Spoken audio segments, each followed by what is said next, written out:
Hey, this is Diana from Mind Your Mind, and I'm here with Brian from Hail the Villain. How you doing? Good, how are you? I'm fantastic. Excited to play tonight. Yeah, we're excited to have you here in London. Oh, thank you very much. Now, there are many genres in today's music. We were just talking about this a little bit earlier, and genres within genres. How would you describe Hail the Villain as, and their sound, or your sound, and... Yeah, like I think we kind of bridge a gap between metal and hard rock, where we can go in and play with a death metal band, but at the same time, we're more oriented for radio and for just kind of that rock sound. It's just kind of that attitude that we have that keeps us in that metal thing. So we like to say that we're either like melodic hardcore or a heavy rock band. Heavy rock, nice. Now, Hail the Villain formed in 2003, and just recently in 2009 you got signed with Warner and Roadrunner Records? Yes, that's totally correct. How do you feel about that? I'd say that we didn't actually go out looking for a record deal, and we were one of the few bands that had kind of thought outside of that box. And when it came to our aspirations, though, of wanting to do a comic book and an animated videos and a movie, we knew we needed the funding. And it became a thing where when we met up with Warner, they were just a fantastic label that really saw our vision. And Roadrunner being that kind of outside of the box as well, record company in the States, it worked out so fantastically that it's just been a partnership that we're really proud of and really excited to see what's going to happen in the future. Would you say it was the next big step for you? I'd say it was one of the next big steps. I mean, the first thing for us was getting an agent, because we're really a live band and we really wanted to get out there and play live. And then moving from that, getting a great management team behind us so that we felt protected in this industry. And then from there on, yeah, like I'd say for us, it's just about our visions. Our visions are really big steps, and that's what's leading us to more success. Now your single "Take Back the Fire" inspired the Fear. Take Back the Fear. Sorry. Reading it wrong. Fear. Take back the fear. It inspired the making of an animated video, a comic book, and an interactive website. Am I right? Yes. Well, yes. The song didn't exactly do that.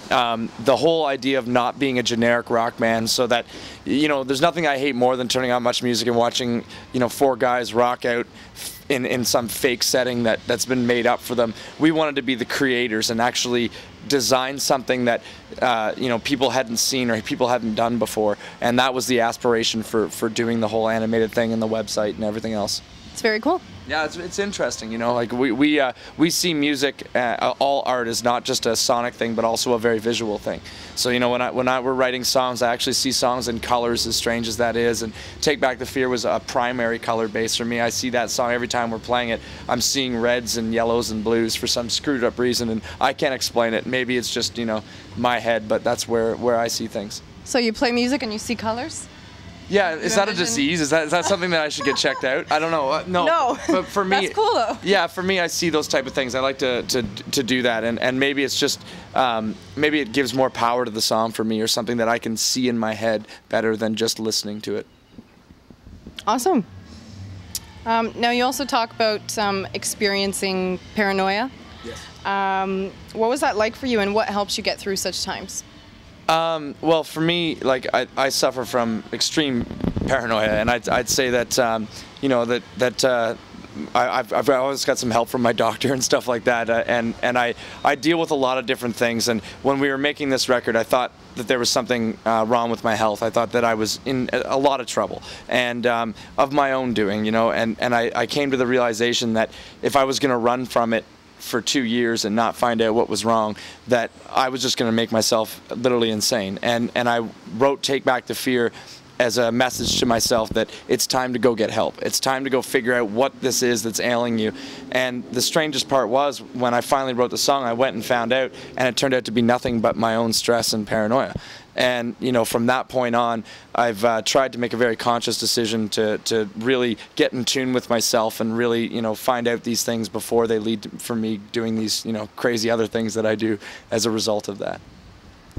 So what would you want to say to somebody that's perhaps going through the same thing, experiencing you know, paranoia or psychosis of any kind, or going through any sort of mental health issues themselves and thinking about reaching out for help? Oh, I think that obviously you have to reach out for help. There's no, you know, when it comes to the mind, it's such a scary place to be inside when you don't know how to get out of it, and when you're stuck in your own head.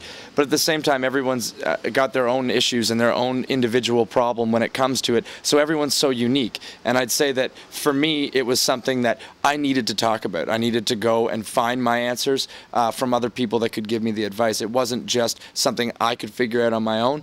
And I think that I was never afraid to talk about it or confront it with other people. I was always afraid that something was seriously wrong and that I didn't want to hear that answer.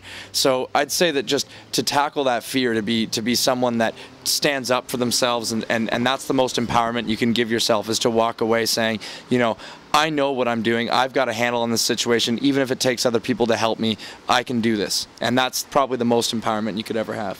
That's great. Do you find writing lyrics and music therapeutic? Obviously, yeah. Like there's no doubt about it. When we set out to do this record, our producer really dragged out some of the things I think that I never wanted to talk about. And there's songs, actually one song on the record, Swan Dive, we won't even play it live. I don't even want to hear it. Don't want to think about it ever again. It's one of those things where, you know, lyrics are very empowering, and they're very interesting when it comes to how much they can pull out of you. But I'd say for me, even more than that is sitting around writing blogs and throwing that down on the website. I think that's even bigger because I can really, I don't need to put a verse and a chorus together with a certain type of time and tempo. I can actually sit down and just kind of unleash everything. Great. Now let's say you've had a long, stressful day. What's on your iPod or your stereo or you're driving? What are you listening to? Interesting. I'm very, very relaxed actually when the stuff that I listen to isn't anything like the stuff that we're playing. We're actually, lately the new Stone Temple Pilots record is doing it for me. I'm also been quite excited about Slash's record. I like a lot of like the 80s type of metal stuff. And then, I don't know, Pearl Jam's records, stuff like that. Stuff that I can just sit back and relax to and just listen and not have to bash my ears any more than I do every night on stage. Now, do you have any tattoos that you want to tell us about? Anything meaningful to you there? That's an interesting question, to tell you the truth. I have tattoos that, as an example for all the youth of the world, never to do.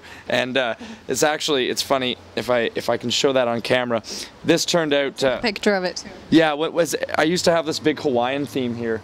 And this is called a cover-up gone horribly bad. This is what you don't want to do, kids. Never do that. And you're zooming in on it? Yeah, that, no. So the saving grace is here. I got that done in Toronto, and cool. Yeah, they fixed that up pretty good. Cool. It's all right. That's a cover-up too, but is that a bat? I don't know. Looks like a bat. It looks like a dead rat. Oh, don't say that.